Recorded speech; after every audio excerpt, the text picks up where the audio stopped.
Energy Transition Index. So yesterday I've come across a question in one of the prelims test series where they asked about the transition index is published by, and 4 options were given. One was International Energy Agency, the second one was International Renewable Energy Agency, third one was World Economic Forum, and fourth one was International Monetary Fund. If we just go by the name, it is misleading, right? It's related to energy. So we might think it is International Energy Agency or International Renewable Energy Agency, but it is actually published by World Economic Forum, right? World Economic Forum publishes this Energy Transition Index. So that is the first thing we have to know about this index. And what actually happens in this index? World Economic Forum tries to rank the countries on the basis of how well they are balancing their energy security with environmental sustainability. How well every country is balancing its economic needs with the environmental sustainability, right? So this balance is basically measured in every country by the World Economic Forum, and accordingly ranks are given. 115 countries are ranked based on 40 indicators. The index is generated. Sweden is the country which was ranked the first, right? Sweden was the first, and India's rank actually improved by 2 places compared to last year, and now India's rank is 76th, right? India's rank is 76th, and China's rank is lower than India. This also we have to know. And only 5 countries have improved. According to this World Economic Forum Energy Transition Index, only 5 countries have improved. Compared to last year, only 5 countries have improved, and India is one among them. So climate change efforts are very much important for us with respect to environment. Now, any index that is related to climate change or greenhouse gas emissions or related to renewable energy, all such reports and indices are very much important for us, right? So Energy Transition Index is one such report. So it's published by World Economic Forum. It ranks the countries based on the balance between energy security and environment sustainability. 115 countries, 40 indicators. Sweden was the country which was ranked first. India's rank improved 2 places and came to 76th. China's rank is lower than India's rank, and only 5 countries have improved their rankings, and India is one among those 5 countries. These are some points with respect to Energy Transition Index. Now the second report which we are taking up is Emissions Gap Report. Emissions Gap Report, GAP, GAP. So this report is published by UNEP, United Nations Environment Program, right? This report, Emissions Gap Report, is published by United Nations Environment Program, UNEP. Now what does this UNEP do? In this Emissions Gap Report, the UNEP tries to assess the gap between what should be done and what is actually being done, right? So UNEP tries to measure what should be done and what is actually being done to reduce greenhouse gas emissions.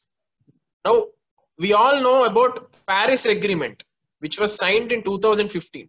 Under this Paris Agreement, every country pledged some contributions. They are called INDCs, Intended National Contributions, right? Nationally Determined Contributions, INDCs.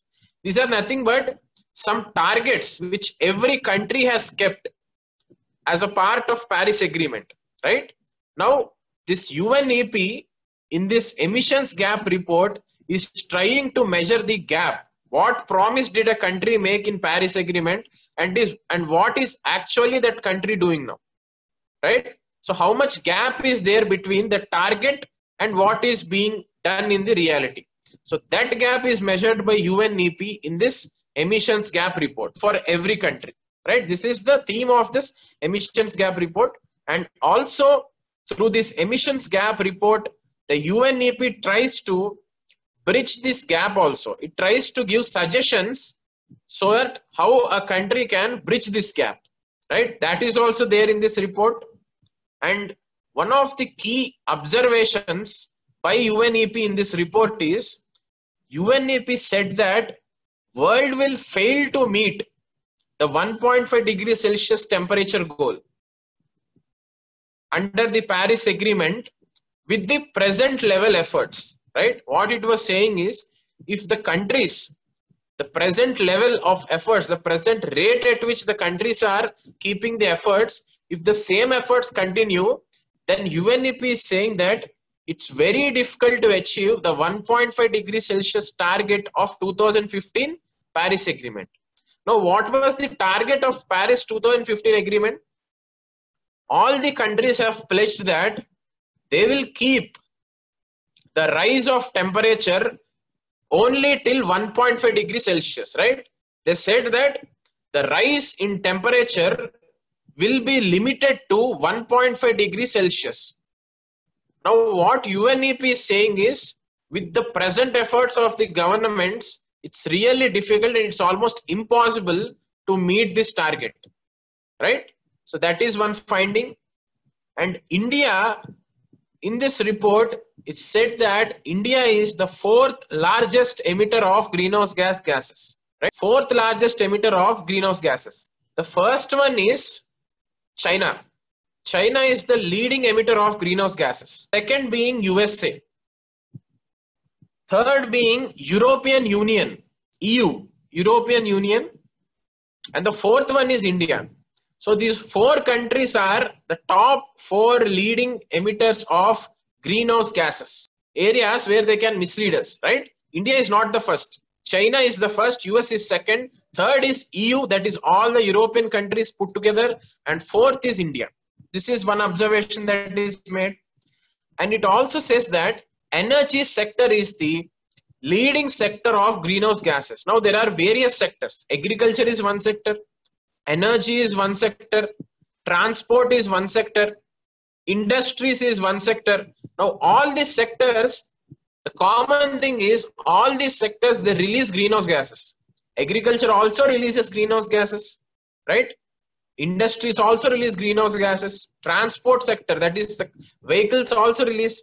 And energy sector, that also releases the thermal power plants and all, coal-based thermal power plants. All these also release greenhouse gas emissions. Now, among these, energy sector is the leading sector of greenhouse gases. That was also told by UNEP in this emissions gap report, right? And one positive thing about India, which it said is, India, with the present rate of efforts, will definitely reach its NDC targets. So that's why this report is important for us. Now, any report which gives a positive image about India, right? Because what is said is, all the countries put together, it's difficult to achieve the 1.5 degrees Celsius target. But the same report said that India is on the right track, right? The pace at which India is keeping the climate change efforts, emissions gap report is predicting that India will definitely reach its targets or the NDCs of Paris Agreement with the present level of efforts, right? So these are some points. Emissions gap report, UNEP, United Nations Environment Program, it basically assesses the gap between what should be done and what actually is being done. It also suggests some ways to bridge the gap. And it said that overall, if we see, it's difficult to achieve the 1.5 degrees Celsius target of the Paris Agreement. India is the fourth largest emitter of greenhouse gases after China, USA and EU. And energy sector is the largest contributor, not industries or agriculture, transport, right? And India will reach its NDCs. That was also predicted by this emissions gap report, right? This is the second report. And coming to the NDCs, we have discussed before, they are called intended nationally determined contributions, right? INDCs, intended nationally determined contributions. These are the targets promised by every country to reduce their greenhouse gas emissions. These are the commitments of every country under the Paris Agreement, right? Under this Paris Agreement, some of the NDCs of India are, first is to reduce emissions intensity as a percentage of GDP by 33%. right? Emission intensity, there is a term called emission intensity, right? Emissions as a percentage of GDP, there is a calculation based on that emission intensity term is there. Now, India promised under this Paris Agreement that it's committed to reduce emissions intensity as a percentage of GDP by 33% by 2030, right? By 2030. This is the first target. Second target is 40% of the electricity needs in India will be done by renewable energy by 2030. This is the second promise of the country, India. What is it? 40% of the electricity needs of the country will be met by renewable energy sources, right? Not coal or natural gas, but renewable energy sources like solar, wind, wave, ocean, tidal, biofuels, all these things, right? 40%. Third thing is, by 2030, India committed to increase the carbon sink by 2.5 to 3 billion tons. What is carbon sink? Carbon sinks are many. Ocean is a carbon sink. Anything which dissolves carbon dioxide or captures carbon dioxide within itself is the sink. The literal meaning of sink is to get into. So forests are carbon sink. They take in carbon dioxide. Oceans are carbon sink, right? So what India promised is by 2030, India promised that it will be bringing 2.5 to 3 billion tons of additional carbon sink in India. Now this helps to reduce the greenhouse gas emissions, right? Carbon sinks will absorb the carbon dioxide and carbon dioxide in the atmosphere will decrease. So this reduces the greenhouse gas emissions. So these are the three targets. Emission intensity reduced by 33% as a percentage of GDP, 40% electricity from renewable energy needs, and 2.5 to 3 billion tons of additional carbon sink by 2030. So the third topic is Ramsar sites. Ramsar sites, right? This is also important because this year 10 new Ramsar sites were added from India, right? 10 new Ramsar sites were added from India. So the total number of Ramsar sites in India is 37 now. 37 Ramsar sites are there from India. Now we'll discuss what this Ramsar site, but this is important because 10 new Ramsar sites were added from India, right? So now we'll see what is this Ramsar Convention. Ramsar is basically a place in Iran, right? In 1971, this Ramsar Convention was adopted. All the countries came together in this place called Ramsar to commit themselves for preserving and protecting wetlands, right? So this Ramsar Convention is about preserving and protecting the wetlands of the countries, right? This is also known as Convention on Wetlands, right? So this Ramsar Convention is about preserving and protecting the wetlands. I suppose everyone knows what is a wetland, right? Right? So if anyone has issues, just Google it and you will get the information. So wetlands are basically, to simply say, marshy and swamp lands, right? They are basically, to give an example for you, the interjection between river and the seas. Where river meets the seas, that place is one example of wetland. The Sundarbans Delta which we have in the West Bengal. Sundarbans Delta is also a wetland. It is the largest wetland of India. In fact, it is the largest Ramsar site of the world, right? Sundarbans Delta. So that was also added. That was added last year as a Ramsar site. So Delta region, where river brings its deposits and mixes with the sea. The confluence of river and sea, that region is also a wetland, right? Also a lake region. A lake region and land nearby the lake region is also a wetland.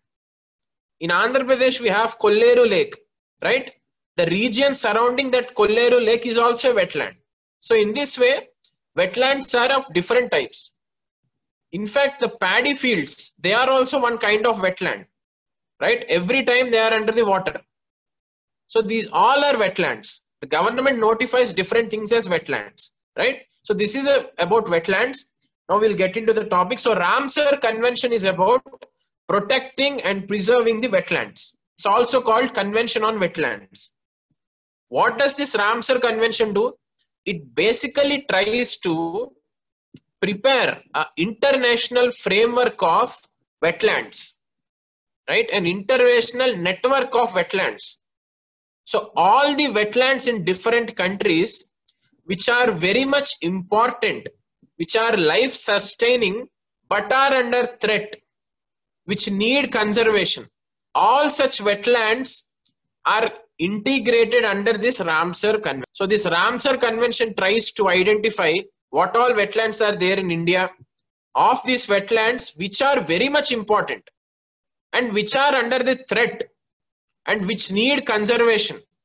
In this way, important wetlands from every country are identified and a network of these wetlands all over the world is prepared, right? So that is the basic objective of Ramsar Convention. It basically prepares a list of important wetlands in every country which need conservation, right? This is the target or objective. And under this Ramsar Convention only, we have a record called Montreux Record. Montreux, M-O-N-T-R-E-U-X, Montreux Record. This Montreux Record is basically, this is a list of wetlands. Now we have discussed that Ramsar Convention has the list of all important wetlands, right, from every country. Now of this list, in this list, which are those wetlands which are severely being degraded? All those such kind of wetlands are made a part of Montreux Record, right? For example, if we take India, in India, many wetlands are there. Of those wetlands, 37 wetlands were made Ramsar sites, right? Ramsar Convention recognized 37 Ramsar sites in India. Of these Ramsar sites, 2 Ramsar sites are there in Montreux Record from India, right? So these 2 Ramsar sites in India, out of the 37, they are very much degraded. They need extra protection, right? Changes are happening. Human-induced changes are happening at a faster rate in these wetlands. That's why they need extra protection. That's why this Montreux Record was prepared. From India, total 37 Ramsar sites are there. In the Montreux Record, 2 Ramsar sites are there. The first one is Loktak Lake in Manipur. Loktak Lake in Manipur. And the second one is Keolado Ghana. K-E-O-L-O-D-O.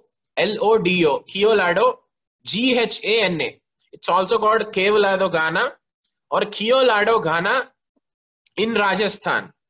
And the first one is Loktak, L-O-K-T-A-K, Loktak Lake in Manipur. These 2 Ramsar sites were kept under Montreux Record, right? So this we have to know. So these 2 wetlands are there currently. And this year, 10 new Ramsar sites were added, right? We need to know the names of these 10 new places, because simply they can ask about a place and ask where is it located and it's, whether it is a Ramsar site or not, right? So that's why it's important. Now, before going to that, there was a question in prelims 2019 about the wetlands, right? We'll try to see that also.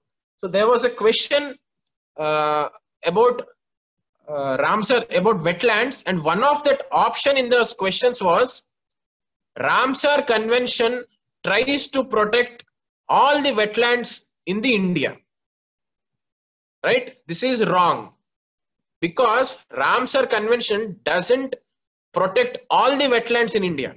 It protects only 37 wetlands in India, right?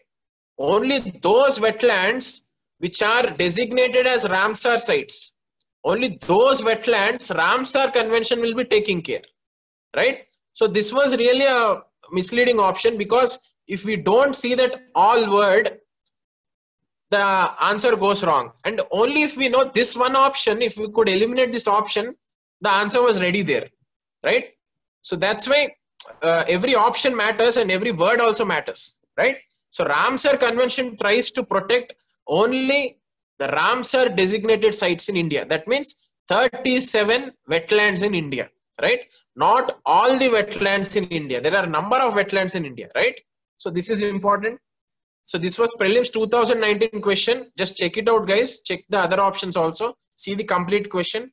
Now, these 10 Ramsar sites are important for us, right? These 10 Ramsar sites were added from 3 states. One is Maharashtra, second is Punjab, and the third one is Uttar Pradesh. These are the 3 states from which these 10 Ramsar sites were added, right? So firstly, Maharashtra's wetland which was added is important because this is the first Ramsar site for Maharashtra. This is the first Ramsar site, first ever Ramsar site for the Maharashtra. And its name is Nandur, N-A-N-D-U-R. Nandur in Maharashtra was made a Ramsar site, and this is the first Ramsar site for the state of Maharashtra. Right? This is the first thing. Now we'll see Punjab. In Punjab, 3 sites were added. Keshopur Miani. This is one Ramsar site. The second one is Beas Reserve. Beas, B-E-A-S. There is a river called Beas, named Beas. Right? It's a tributary of Indus. So Beas, B-E-A-S, Beas Conservation Reserve. This is second site. Third one is Nangal, N-A-N-G-A-L. N-A-N-G-A-L. Right? These 3 places are in Punjab. These 3 were added as Ramsar sites recently, right? Keshopur Miani, Beas Reserve, and Nangal. Right? And now from Uttar Pradesh, first place is Nawabganj. Nawab, N-A-W-A-B, Nawabganj. Right? Second one is Parvati Agra. Second place is Parvati Agra. This is simple to identify because Agra is there. Third one is Saman, S-A-M-A-N, Saman. Saman. Fourth one is Samaspur, S-A-M-A-S-P-U-R, Samaspur. Fifth one is Sandi, S-A-N-D-I, Sandi. And sixth one is Sarsai Nawar, S-A-R-S-A-I, Sarsai Nawar. Right? Try to remember as many as possible. So Nandur in Maharashtra is the first Ramsar site for Maharashtra. Then from Punjab we have Keshopur, Miani, Beas Reserve, and Nangal.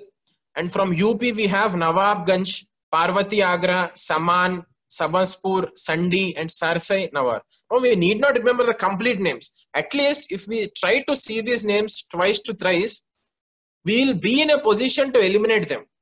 Like if there is an option saying Saman is in Punjab, if we know the 3 sites roughly in Punjab, and if we know that something starts with S is there in UP also, we can eliminate that, right? So don't worry if you don't remember all, because everyone cannot remember all the names. At least we have to get acquainted with those names, right? We have to get familiar with those names so that we can eliminate them at least, right? So this is about Ramsar sites. 10 new sites added recently. Total 37 are there in India now, 37 Ramsar sites. Ramsar Convention is about preserving and protecting the wetlands. International Network of Wetlands Preparing is the objective. Montrex record is also there. From India, 2 sites are there. What are they? Loktak Lake in Manipur and Keolado Ghana in Rajasthan. These 2 are important. And these new 10 wetlands also we have discussed. And the prelims 2019 question also, just go through it, guys. So the next topic is circular economy. Circular economy. This term is also very important because this is an emerging topic and is a much needed topic also. It's a much needed feature of economy for sustainable development. That's why we have to know this. So normally we know 3 R's of environment: reduce, reuse, and recycle, right? But this circular economy talks about 5 R's. It talks about 5 R's: reduce, reuse, recycle, remanufacture, And the fifth one is repair. Repair, right? So reduce, reuse, recycle, remanufacture, and repair. These are the 5 R's under this circular economy, right? So before discussing about circular economy, we have to discuss about the present economical model which is being followed in most of the countries. The present economic model followed by most of the countries is linear economic model. Mostly followed is linear economic model. What is linear economic model? Linear economic model, to simply say, is get the raw materials, make the processing, manufacture the product, use it and throw it. This is called linear economy. Linear economy, to simply say, take, make, consume, throw away, right? This is the economic model which is being adopted by most of the countries. What they do, they take the raw materials, say some minerals are taken, right? Or some chemicals are taken, plastics is manufactured, we are consuming the plastics, we are using the plastics, plastic bags, plastic spoons, whatever, and then we are throwing it. This is called linear economic model. Because of this, waste generation is increasing. As the population increased, as more and more products are being consumed, waste generation is increasing. If this kind of economic model is being employed, or this kind of economic model is being used. That's why rather than linear economy, circular economy is being proposed. Now, what is circular economy? Circular economy means the waste which we spoke about. From that waste, we'll try to derive resources so that they can be used as raw materials for other industries, right? Even creating wealth from the waste is what is the circular economy, right? Rather than throwing the plastics away or disposing the plastics, using them in manufacturing of cements or using them in manufacturing of roads, right? This is called circular economy, right? Don't confuse circular economy with recycling. Recycling is just one of the component of circular economy. Remanufacturing is there and repairing is there. For example, if a device is not functioning, it's dysfunctional, rather than throwing it away in the dustbin, it is remanufactured or it is repaired so that product life cycle will increase. The overall objective of circular economy is to increase the life cycle of a product. Use each and every component of the product or the waste as much as possible rather than simply throwing them away, right? If there is a mobile phone, rather than throwing it and making it an electronic waste, recovering useful things from it and using them as raw materials, right? We have lithium batteries in the mobile devices and we have plastics in the mobile devices, right? All these can be again be used as raw materials and recovered in other industries, right? So this is the concept of circular economy, and this in this way it is different from linear model, right? And this reduces waste generation a lot, right? Because we are trying to recover something from the waste. And Niti Aayog in one of the report predicted that within the coming 5 to 7 years, around 1.4 crore jobs potential is there in this circular economy, right? Around 1.4 crore jobs potential is there in this circular economy in the coming 5 to 7 years. This is important. And some of the benefits of the circular economy are greenhouse gas emissions will reduce because, for example, for manufacturing steel, take an example of manufacturing of steel. For manufacturing of steel, we need iron ore, we also need coal, we also need limestone, right? Now, for bringing this iron ore, coal and processing them, some greenhouse gas emissions will come. Now, what we are doing is, we are using this scrap steel as raw material. Scrap steel, the steel which we threw away, that is also being used as raw material for the steel.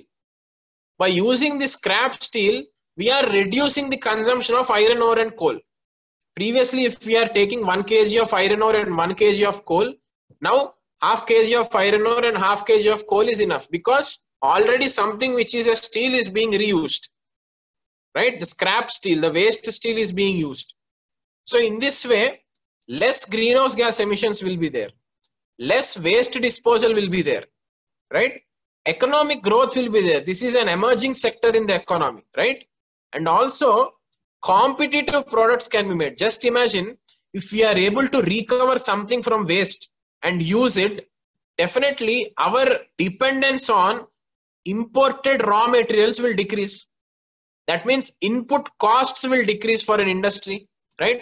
It need not buy the new raw material. It also has the raw material from the waste. So it will buy less raw material from the market. So less input cost. Overall, the product of the price will reduce, right? So competitive products and local supply chains can be developed because of this circular economy. That is one benefit. And less externalities will be there. That means soil pollution, air pollution, water pollution will be less. Take the example of plastics.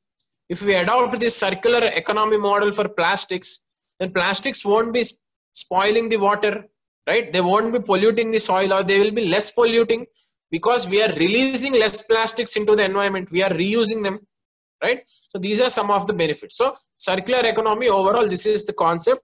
5 R's: reduce, reuse, recycle, remanufacture, and repair. The first topic in governance is cabinet committees. Cabinet committees. This is important because last year 2 new cabinet committees were set up, right? 2 new cabinet committees were set up. Now we should not be focusing only on those 2 cabinet committees. Rather, we should study the other cabinet committees also, right? UPSC, another nickname for it is Unpredictable Service Commission. So it might ask questions from wherever possible. So we have to focus on the other committees also, guys. And what is the function of the committees? All these dimensions we have to see, right? So 2 new committees were set up. One committee was on investment and growth. So one committee is Cabinet Committee on Investment and Growth.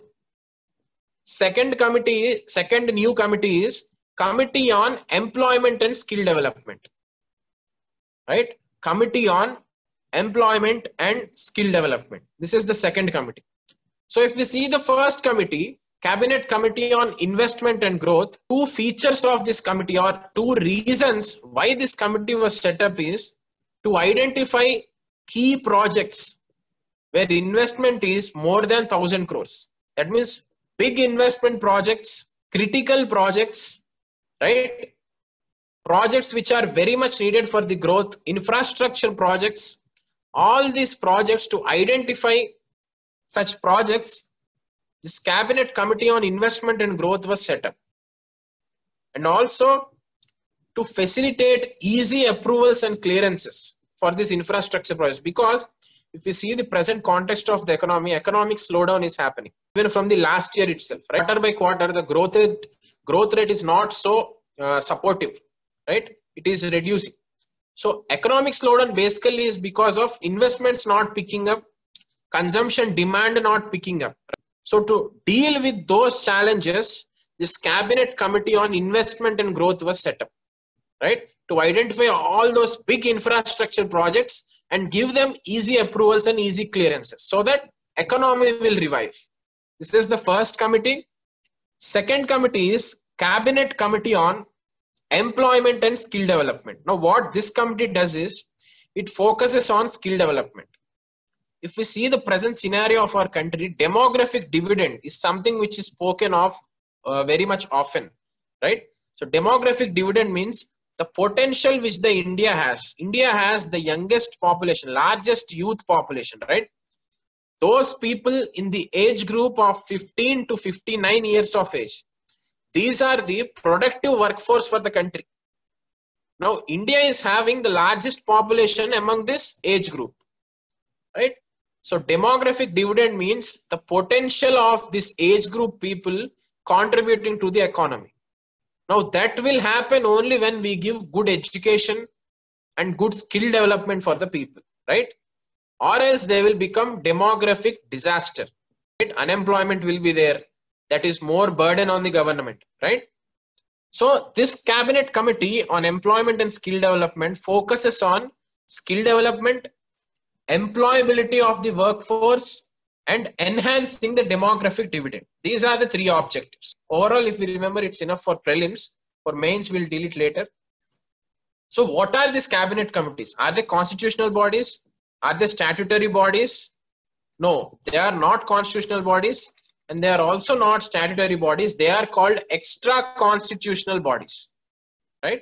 They are called extra constitutional bodies set up under Transaction of Business Rules 1961, right? The government of India has some rules. Business rules means the rules on which the government of India operates. So under this Transaction of Business Rules 1961, these extra constitutional bodies like cabinet committees were set up. This is the first thing which we have to know, right? They are not constitutional, they are not statutory. And these are set up by the Prime Minister, depending on the situation. Whenever he wants, he can set up a committees. Just like how he has created 2 new committees. In the similar way, there is no such rule in the constitution or in the rules saying only these number of committees should be there. Nothing like that. Depending on the situations, if they demand, Prime Minister can form a cabinet committee on any topic, on any issue. And this is basically brought to reduce the burden on the cabinet. What is cabinet? Cabinet is group of cabinet ministers, right? They take cabinet meetings. They attend cabinet meetings. Now, if all the issues have to be taken by all the cabinet ministers, it's waste of time and it's burden on the cabinet also. Rather, divide the cabinet into cabinet committees. If there is some issue related to women and child, keep it in such a committee where Women and Child Development Minister is there, HRD Minister, Education Minister is there, and Health Minister is there. It's their work, right? Defense Minister has nothing to do with this Women and Child Development issue. In this way, prioritizing issues, right? Dividing the functions and reducing the burden on the cabinet. For that reason, these cabinet committees are brought, right? And also for in-depth examination. Now, all the cabinet ministers sitting can't discuss on Corona pandemic. If you take the example of Corona pandemic, Home Ministry, Health Ministry, right? Civil Aviation Ministry, these are the people who have a lot of work. These are the people who have to do a lot of research and a lot of groundwork, right? So these will be forming a committee and will be taking care of them. That is the philosophy behind this, right? This is just an example. So in-depth examination is possible only when we have cabinet committees, right? So what is the composition of cabinet committees? Usually only cabinet ministers will be seen in the cabinet committee. So other than cabinet ministers also we have ministers, right? Ministers of state and ministers of state independent charge. All these together make up the Council of Ministers. So cabinet ministers are only a part of this Council of Ministers. Now, the composition of the cabinet committees, cabinet ministers are only seen usually, but that does not imply other ministers should not be a part, right? That's wrong. Other ministers are also invited on special circumstances, right? So if there is an option saying cabinet committee's composition is only made up of cabinet ministers only, that is wrong. Other ministers also can be invited, but generally we see only cabinet ministers in the committees, right? This is one point where we have to be careful. Now, who is the head of the committee? Does Prime Minister head all the committees? No. Prime Minister is the head only for 6 committees. 2 other committees, Prime Minister is not the head, right? Home Minister is the head for one committee, and Parliament Affairs Minister is the head for another committee, right? So in this way, Prime Minister is not the head. So if we need not remember the head of all the committees, but we should remember this fact that for all the committees, Prime Minister is not the head, because there can be an option, assume if there is an option saying Prime Minister chairs or presides all the cabinet committee meetings, cabinet committees meetings. That's wrong. He is not the chairman for all the committees, right? He is the chairman for 6 committees. Now, some of the important committees which we have to know. Appointments Committee of the Cabinet. Appointments Committee of the Cabinet. So this Appointments Committee of the Cabinet is in news because of CBI issue. Last year there was a CBI issue. Just find it out, guys.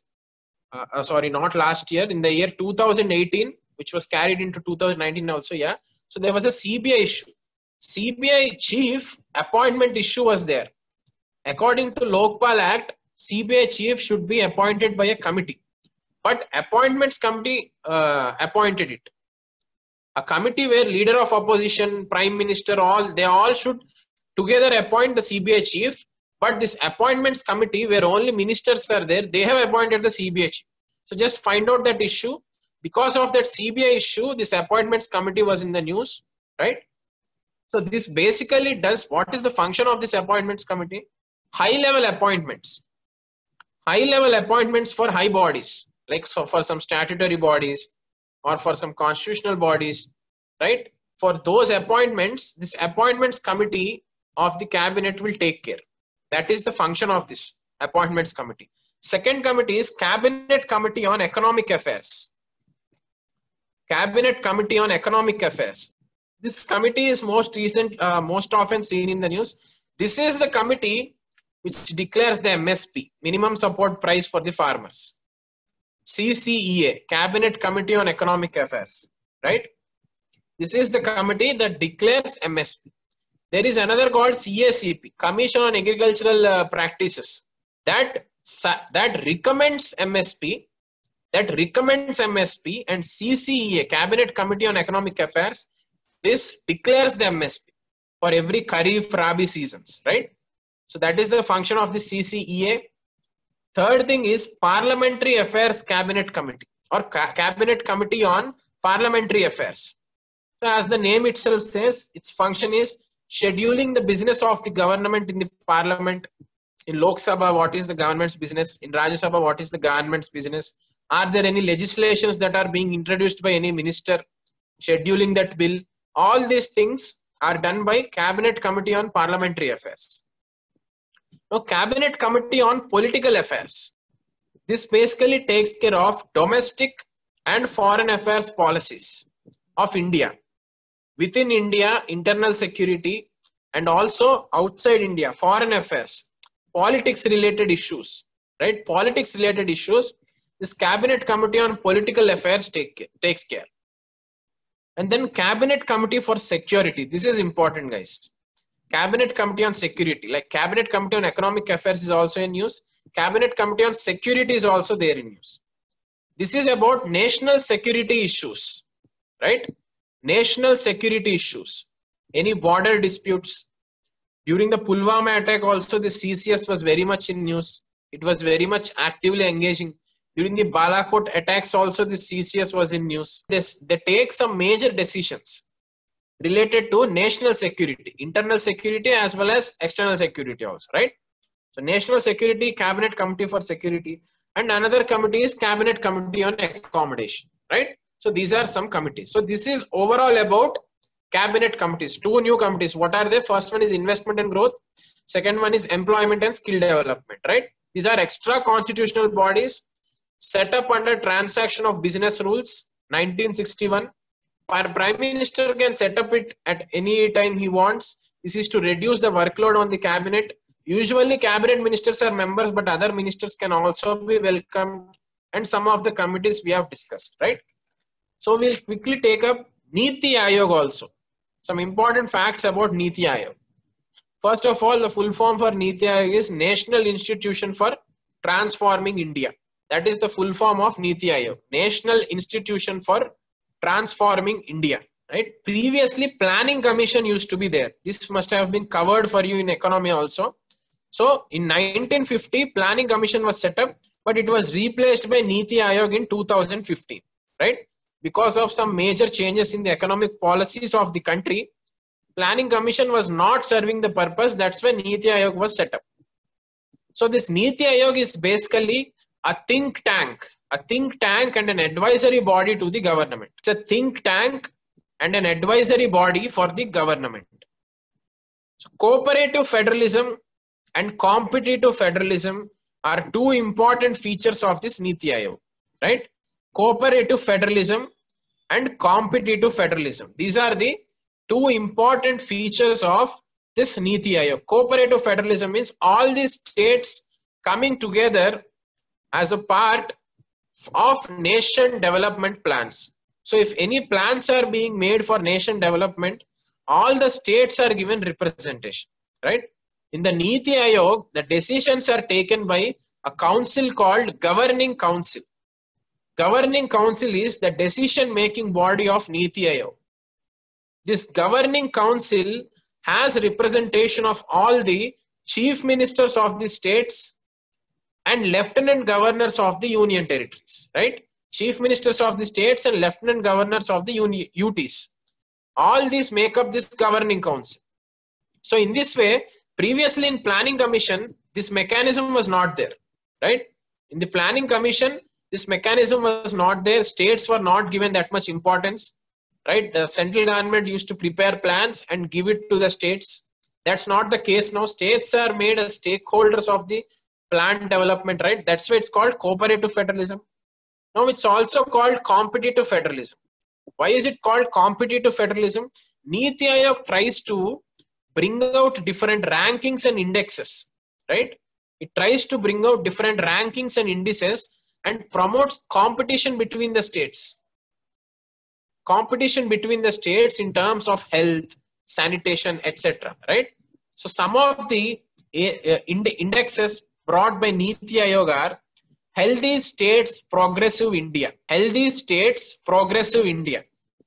This is an index brought by Niti Aayog. What does it do? It tries to assess the competition between the states. Like how are they spending their expenditures on health?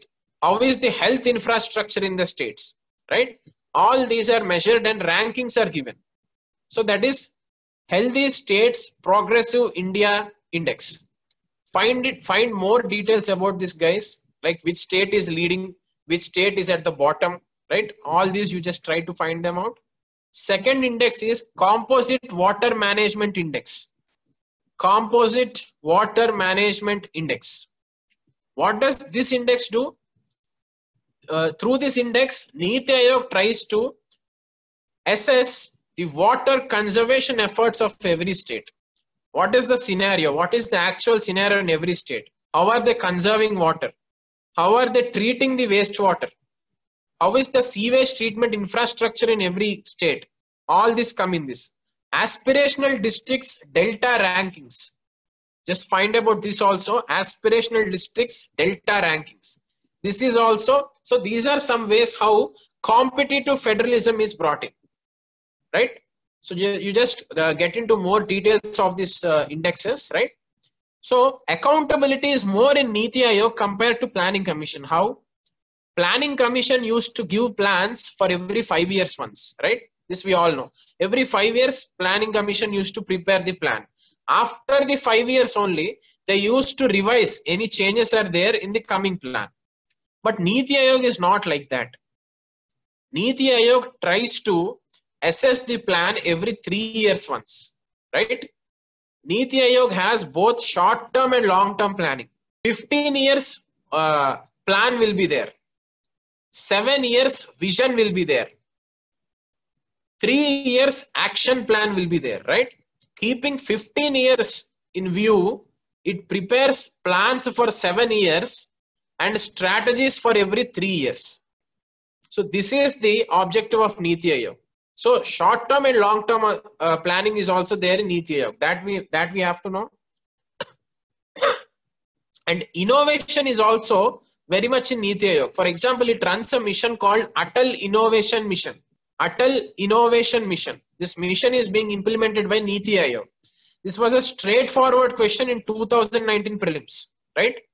So for all those who knew that Atal Innovation Mission was being implemented by Niti Aayog, that question was a cakewalk. Otherwise, we cannot answer that question, right? It's like a factual question only. And the options were also very misleading. Science and Technology Ministry was also there, right? So innovation, mostly we try to link it to Science and Technology Ministry, but actually it was which was implementing this, right? So that is one mission. And who is the chairman of this Niti Aayog? It's the Prime Minister. Prime Minister is the chairperson for this Niti Aayog. But Prime Minister is not the CEO of this Niti Aayog, right? Prime Minister is not the CEO. CEO is a different person who is appointed by the president. And also Niti Aayog is not a statutory body, and it's also not a constitutional body. That also we must have the clarity, right? Niti Aayog is not a constitutional body. It is also not a statutory body. And one major difference between Planning Commission and Niti Aayog is Planning Commission used to have financial powers also. It used to recommend grants to the states. But Niti Aayog does not have any financial powers. It only prepares the plans and gives them to the states. That's it. It prepares indexes, it promotes innovation, all these things are there, but financial powers are not there for Niti Aayog. And some of the initiatives of Niti Aayog are, one is NGO Darpan portal, which we have discussed yesterday, right? That is maintained by Niti Aayog, NGO Darpan portal. Decentralized planning is one of the feature of Niti Aayog, right? We have seen even states are made a part of planning through governing council. So decentralized planning is there in Niti Aayog. There is another program called Aspirational Districts Program. Aspirational Districts Program. All the backwards districts in various states, they are termed as aspirational districts under this program. And basic infrastructure, basic water facilities, other infrastructures, all will be improved in these districts, right? So Aspirational Districts Program, that is also an initiative of Niti Aayog, because these are schemes. So we might think that these are implemented by some ministries, but that's not the case, right? So just like how Atal Innovation Mission was asked, maybe Aspirational Districts Program can also be asked. So get into details of this program, but this is being implemented by Niti Aayog, right? And also Niti Aayog runs Women Entrepreneurship Portal. Women Entrepreneurship Portal is also run by Niti Aayog, right? This is also a confusing thing, because Women Entrepreneurship Portal is being launched or maintained by, an option can be Niti Aayog, the other option can be Ministry of Commerce and Industry, because this is related to entrepreneurship. The third thing can be Ministry of Women and Child Development, because this is related to women, right? We should not get carried away. It's Niti Aayog which runs this Women Entrepreneurship Portal, right? This is about Niti Aayog, guys, some basic facts. And the time is 4. Okay, that's it for today. And if you see today's newspaper, there are some important topics. In fact, so many international relations related topics are there in today's newspaper. Just go through them. First issue is UN banning Huawei company of China in 5G. Now this news is getting carried through the entire 2019 year, right? This was a news for the entire 2019 year. So what is 5G? How is it different from 4G? Just get to know all this. And how is allocation done, right? Spectrum allocation done in India. What is this 5G allocation? How is it done? Which is the ministry responsible? Which is the organization that regulates 5G in India? Just get to know all these details about 5G. The second thing is Pragyata guidelines given by Human Resource Development Ministry. This was in headlines page of Hindu today. These Pragyata guidelines are about online education. Some guidelines are released about online education by Ministry of Human Resource and Development. Just go through those guidelines and know that it is an initiative of MHRD. And Kaziranga National Park was also in the news. Because of Assam floods and some other issues, tigers are getting carried away here and there, right? Kaziranga National Park is there. Just find out what animals are famous there. One-horned rhinoceros and all are there. Just find out the IUCN status of those. Which river passes through Kaziranga, right? Whether it is a UNESCO World Heritage Site or not. Just find it out that also, right? So in this way, you have to try to analyze about national parks. And also, yesterday, CPI was there. Consumer Price Index was there in the news. Today, WPI was there. Wholesale Price Index was published. Just find out the details. What is CPI? Which ministry publishes it? What are the goods included in it? What is WPI? Which ministry publishes this? What are the major goods involved in this? Right? What are the other types of inflation measured? Just see all this. And China, Iran was also in the news again. Chabahar port. Right? Yesterday also I have told. The Chabahar port was in the news. Just go through that. Maldives, India relation was also in the news. right? So just get to see what are the relations between Maldives and India. Are there any important projects? Just see those. And Spike missiles were also there in the news. India is trying to buy more Spike missiles from Israel, right? So Spike missiles are Israeli missiles, and they are anti-tank missiles. Just get to know the details, which country is giving us and what is its function. Just get these 2 to 3 details about Spike missiles.